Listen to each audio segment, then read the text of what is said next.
Today, we will explore the mysteries surrounding some of the world's most famous fairy tales. So, fasten your seatbelt, because these secrets might just surprise you. The mystery of Jack and the Beanstalk. When people mention Jack and the Beanstalk, most will immediately recall a simple fairy tale for children, a story about a poor boy living with his mother in a dilapidated house. He exchanges their last cow for a handful of magic beans and suddenly discovers a world above the clouds, guarded by a fearsome giant and filled with treasures. For so many years, this story has been retold as a miraculous adventure that every one of us has heard at some point in our childhood. Yet, few could imagine that beneath that familiar surface lies a mystery far greater than what we have ever assumed. If you have ever thought that this was merely a bedtime story for children, perhaps it is time to reconsider.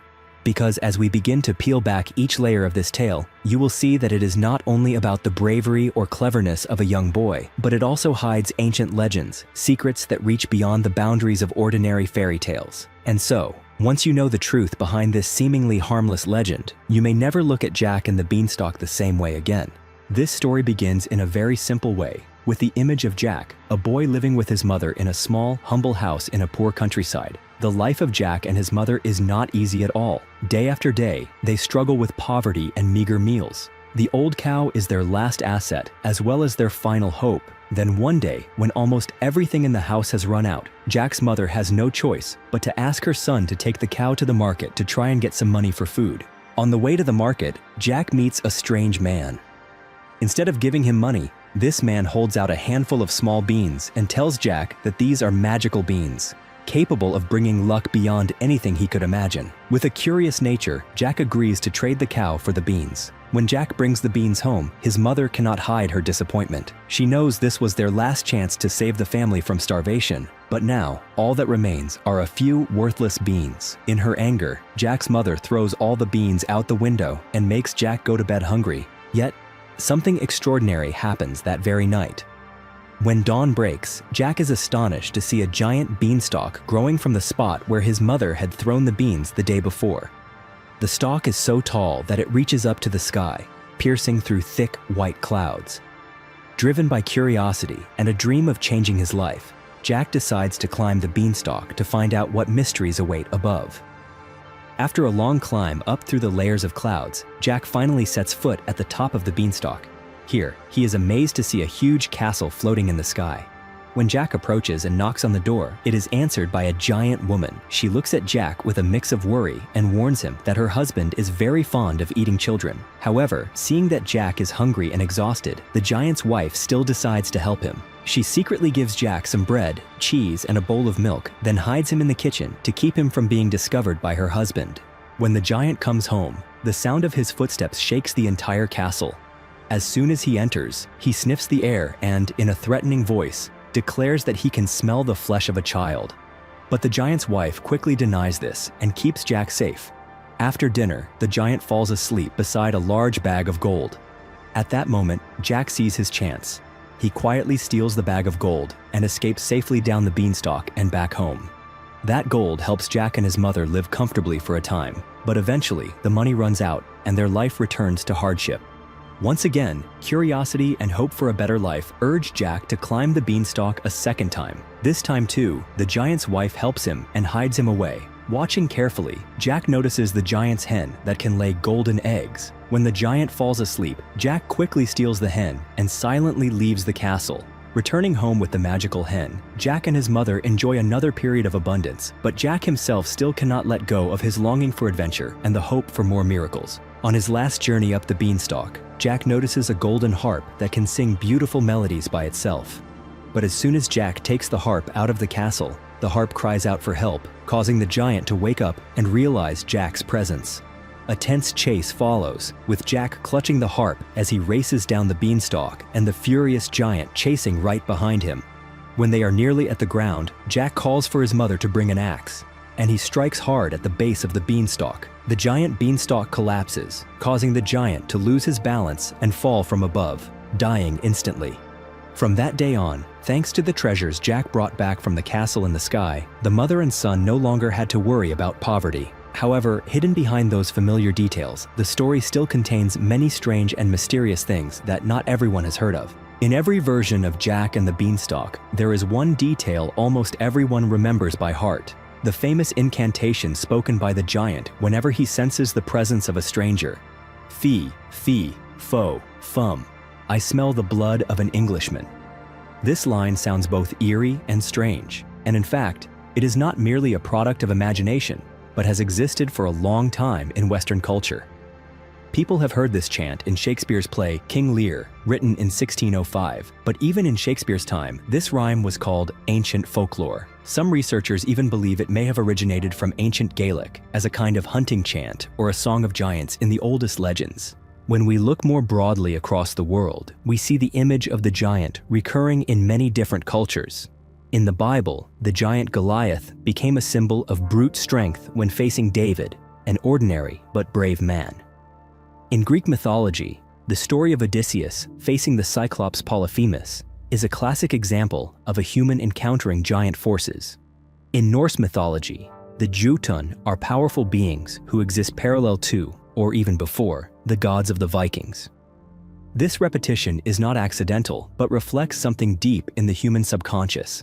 Some scholars have hypothesized that perhaps giants in legends are not simply monsters or villains.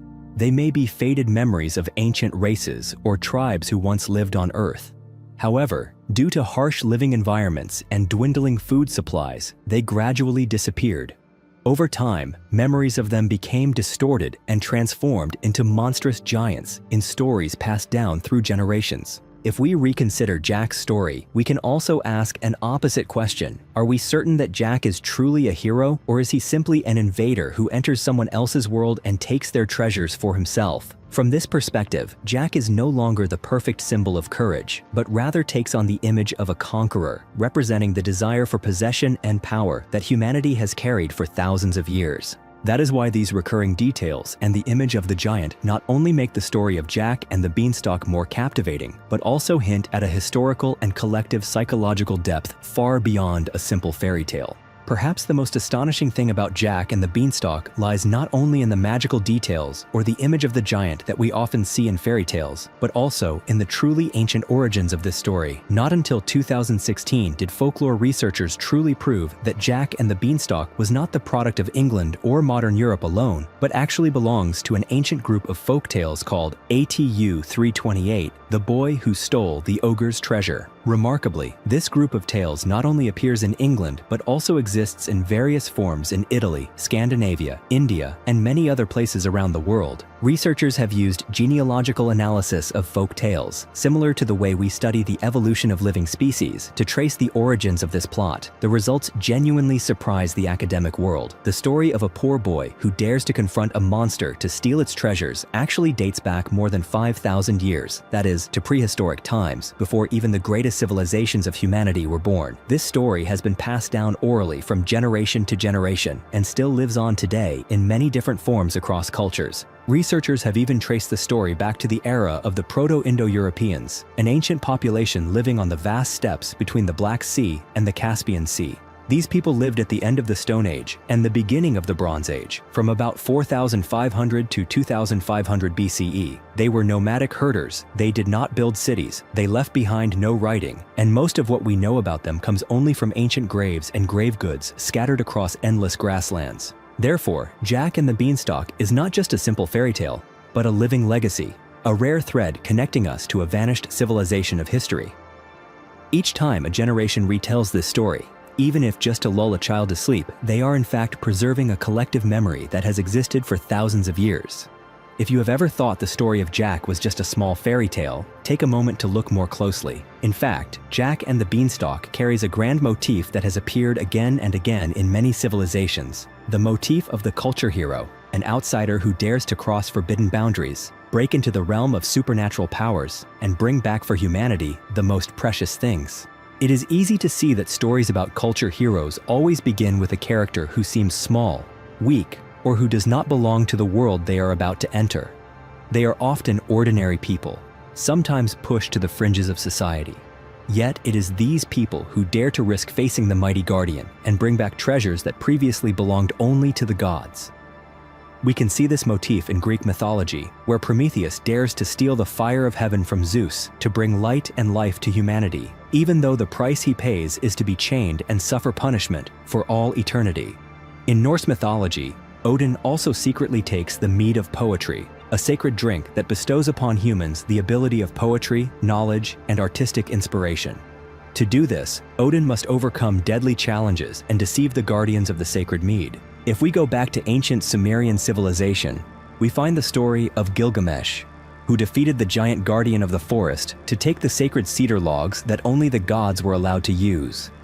These were the materials used to build cities, create the first civilization, and make humans the center of the world.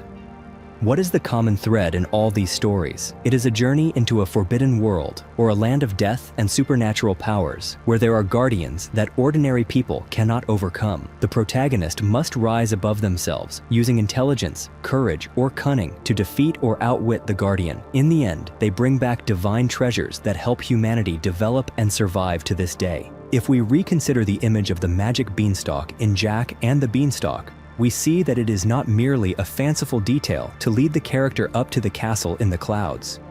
In reality, this image represents a universal motif that has appeared in many ancient cultures around the world: the idea of a cosmic axis, a mythical rope or bridge connecting the levels of the universe together.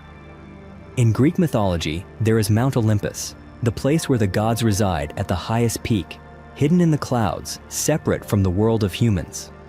In Norse mythology, there is an even more powerful image, the world tree Yggdrasil. This giant ash tree has roots that sink deep into the realm of the dead. Its trunk passes through the world of humans, and its branches reach the heaven of the gods. Yggdrasil is not only a symbol of life, but also the axis connecting the three great realms of the universe: heaven, earth, and the underworld. The ancient Maya also looked up at the sky and imagined the Milky Way as a giant world tree, where souls after death would walk along to reach the other world. For them, death was not the end, but a journey linking the layers of the universe through this mythical tree.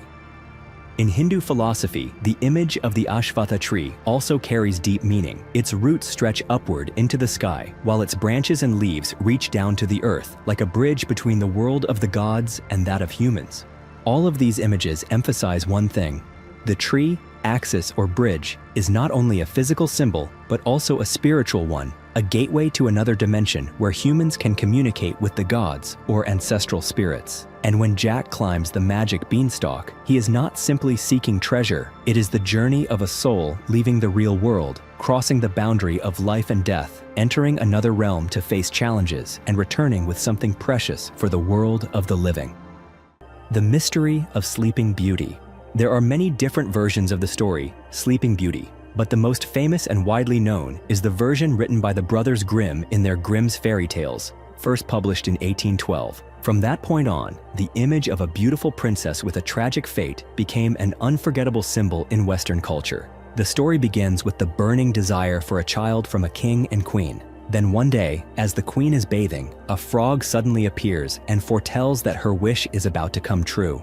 Just as in that strange prophecy, the queen gives birth to a stunningly beautiful princess. Overjoyed, the king decides to host a grand celebration to welcome the newborn princess. Not only relatives and friends, but 13 powerful fairies of the kingdom are also invited. However, the royal palace has only 12 golden plates for the banquet, and so one fairy is inevitably left off the guest list. It is a decision that sets in motion a tragedy no one could have foreseen. The celebration unfolds, dazzling in candlelight and music. One by one, 12 fairies come forward and bestow magical gifts upon the princess. One grants beauty, another virtue, others bestow wisdom, riches, and every other blessing. But just as the 11th fairy has finished, the atmosphere suddenly grows tense. The 13th fairy appears, her face full of anger at being forgotten. She does not speak to anyone, but looks straight at the princess and coldly utters a curse. On her 15th birthday, the princess will prick her finger on a spindle and die instantly. Horror sweeps through the great hall, yet fortunately, the 12th fairy steps forward and, with her magic, softens the curse. She says that the princess will not die, but instead fall into a deep sleep that will last 100 years. The king and queen, overwhelmed by fear for their child, order every spindle in the kingdom to be destroyed, hoping to prevent the grim fate. Time passes quietly. The princess grows up beautiful and gentle, loved by the whole kingdom. But on her 15th birthday, while her parents are away, Briar Rose curiously wanders through the castle and stumbles upon an old room in the highest tower. Inside, an old woman sits spinning. The young girl asks her about it, and as she reaches out to touch the spindle, the curse is immediately fulfilled. Briar Rose collapses onto a bed, falling into an unending sleep. At that very moment, the entire royal household also falls into a deep slumber. A thick hedge of thorns springs up around the castle, hiding it completely from the outside world. Years slip by, and the tale of the sleeping princess spreads far and wide. Many brave princes try to pass through the thorns to save her, but all lose their lives among the razor-sharp brambles. It is not until exactly 100 years later that a young prince, hearing the legend, sets out for the castle. Strangely, this time, the thorny hedge blossoms with flowers and parts by itself, clearing the way for him. Inside the silent castle, he passes by people asleep, all the way to the highest tower. There, Briar Rose still lies motionless, beautiful as an angel. He leans down and places a kiss upon her lips. Instantly, Briar Rose awakens, and the entire castle stirs to life after its long slumber. Joy overflows, and the prince and Briar Rose celebrate their wedding, living together happily ever after. In 17th century Europe, fairy tales were not just for children, but often contained many elements for adults. One of the earliest and most striking versions of Sleeping Beauty is the story Sun, Moon, and Talia, written by Giambattista Basile in Italy in 1636. This tale begins with a wealthy and powerful family. The protagonist is Talia, the only daughter of a lord. When Talia is born, soothsayers are called to predict her fate. They warn that one day, a tiny sliver of flax will bring disaster upon her. Fearing for his daughter's life, her father bans all flax-related items from the household. Talia grows up healthy and beautiful. One day, as she curiously explores the castle, she encounters an old woman spinning. Unaware of the danger, Talia is fascinated and reaches out to touch the spinning wheel. In that instant, a splinter of flax pierces her finger. Talia falls down and cannot wake up. Although not dead, she lies in a death-like state from which no one can rouse her. Talia's apparent death devastates her father. Unable to bear the pain of losing his daughter, he locks the castle doors, leaves Talia lying there alone, and goes away to live elsewhere. Talia is forgotten, and the years drift by. Many years later, a king, while out hunting, stumbles upon the abandoned castle. When he enters, he finds Talia lying motionless. Her appearance captivates the king. Instead of trying to save her, the king rapes Talia as she remains in her enchanted sleep. Though she does not awaken, Talia becomes pregnant from the encounter. 9 months later, she gives birth to twins, a boy and a girl, who are cared for by mysterious fairies and are named Sun and Moon. One day, one of the twins, thirsty for milk, sucks Talia's finger and pulls out the splinter of flax. Miraculously, Talia awakens and is astonished to find 2 children beside her. The story continues with even more turmoil. The king, after a long time, suddenly remembers Talia and decides to return to the castle. Overjoyed to see Talia and the children, he spends some happy time with them. But when he returns to his palace, things grow complicated. There, the queen becomes suspicious and uncovers the secret of Talia and the twins. Consumed by jealousy, the queen orders the 2 children to be brought to the palace, intending to have them killed and cooked into a meal for the king. Fortunately, the cook entrusted with this task is a good man. He hides the children and uses lamb instead. The queen then wants Talia to be burned alive. At the height of this drama, the king returns just in time. Discovering the queen's crimes, he orders her and her accomplices executed. In the end, the king marries Talia, claims the children, and brings them all to live together in the palace. After so much hardship, they are finally reunited. However, looking back, it is clear that this story contains many elements quite unlike ordinary fairy tales. Through the version of Sun, Moon, and Talia, we see that ancient fairy tales were not always gentle or sweet from the outset. Themes of hardship, tragedy, and even the dark sides of society, the cruelty of power, and the workings of fate are all present in the story in stark detail. Today, the darker elements of the story have been removed or replaced with lighter content to suit children. But if we trace the origins, we understand that fairy tales were once a true mirror of the issues facing society in ancient times. That is why, when people mention Sleeping Beauty, it is not only the rosy world of fairy tales that comes to mind, but also the shadowy corners that few know about. Not merely a creation of imagination or legend, some details in the story of Sleeping Beauty may have roots in real historical events in Europe. One prominent example is the story of Catherine of Valois, wife of Henry V of England. Catherine of Valois died in 1437. After her death, her body was not buried in the usual way. Instead, her remains were preserved and kept at Westminster Abbey, the burial place of English kings and queens. Remarkably, Catherine's body was publicly displayed for nearly 350 years. For a long time, many English people and visitors had the opportunity to view her mummy. In fact, visiting to kiss the mummy of Catherine became a strange ritual practiced by many. Samuel Pepys, a famous English writer and historian, recorded in his diary that on his birthday in 1669, he visited Westminster Abbey and saw Catherine's body with his own eyes. He even recounted that he kissed her lips. This may sound unbelievable today, but at that time, many people were genuinely curious and believed that Catherine's mummy possessed a kind of power or miracle. Those who saw Catherine's remains all described her as looking as if she were sleeping.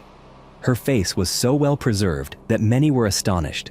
The image of a beautiful woman lying with her eyes closed for hundreds of years, yet retaining her graceful appearance, instantly reminded many of Briar Rose in the fairy tale. Beyond the case of Catherine of Valois, Europe also has a phenomenon known as incorruptibility, meaning the bodies of the dead do not decompose over many years, especially among female Catholic saints. In many great churches in Italy, Spain, or France, people have found the bodies of women still intact after death, sometimes even exuding a fragrance regarded as the odor of sanctity. This phenomenon is seen as a sign of purity, holiness, and the miraculous. Many believe it is evidence of the strong faith or virtuous lives of these women. Such incorrupt mummies are often displayed in glass cases in churches, allowing the faithful and pilgrims to admire them and pray. The image of a woman who remains beautiful and unspoiled after death has become deeply etched in the minds of many generations. That is why, when reading Sleeping Beauty, many recognize that the enduring beauty of the princess sleeping for 100 years may have roots in these extraordinary real-life phenomena. The mystery of Snow White. Mirror, mirror on the wall, who is the fairest of them all?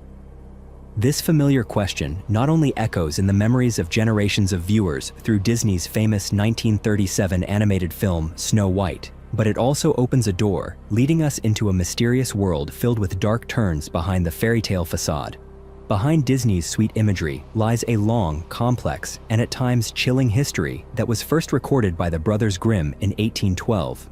Perhaps few people realize that Snow White did not always exist as the happy princess living with 7 dwarfs and blessed with a happy ending. Alongside Disney's bright retelling is a vastly different original, one in which the struggle for survival lingers over every step the characters take.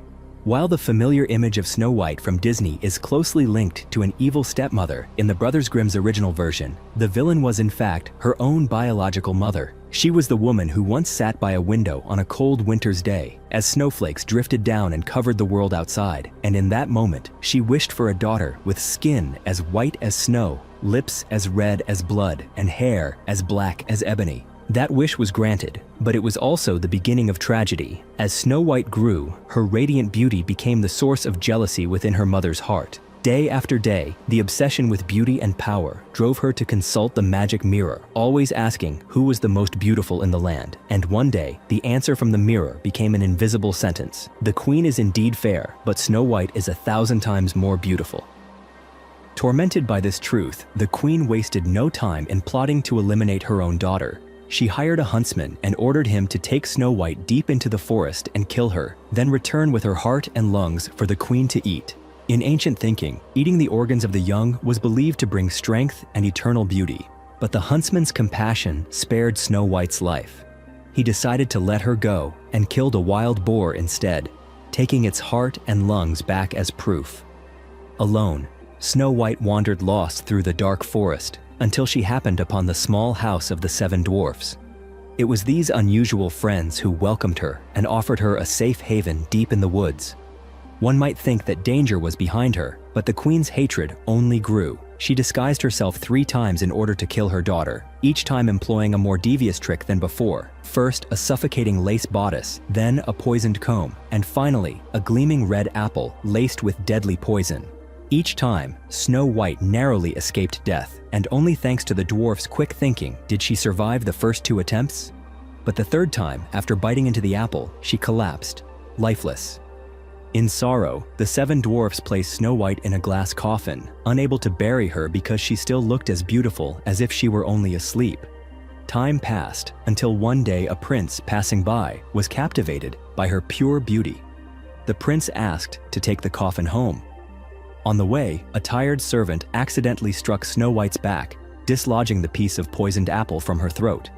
As if by miracle, she awoke, to the astonishment of everyone. What seemed to be a happy ending closes with a truly cruel punishment for the wicked mother.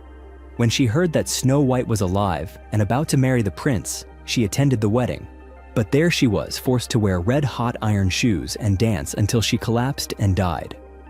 This image is both a reckoning and a warning against cruelty and envy, making the original tale of Snow White one of the most haunting fairy tales ever told. Delving deeper into the real history behind Snow White, many researchers believe this legend is not merely the product of imagination, but may have its roots in real lives. The name Maria Sophia von Earthal is often mentioned as the most likely candidate for the real-life inspiration behind Snow White. Maria Sophia von Earthal was born in 1725 in the town of Lohr am Main, a peaceful region in western Germany.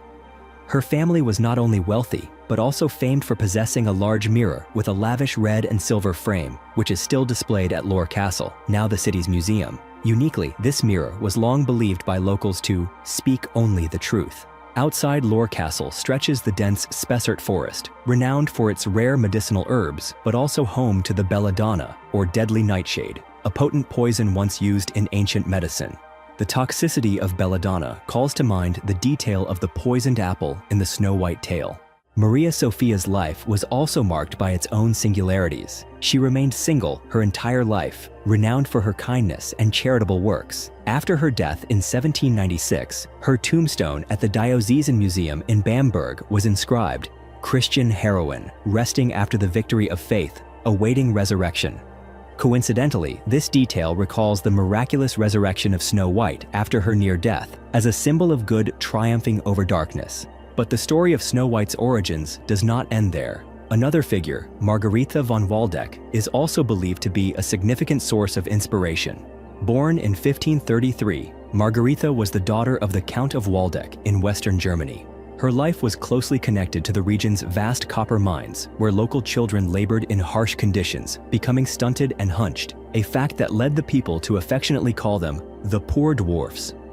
Margaretha's family owned as many as 7 large copper mines, a detail that so readily calls to mind the image of the 7 dwarfs in the fairy tale.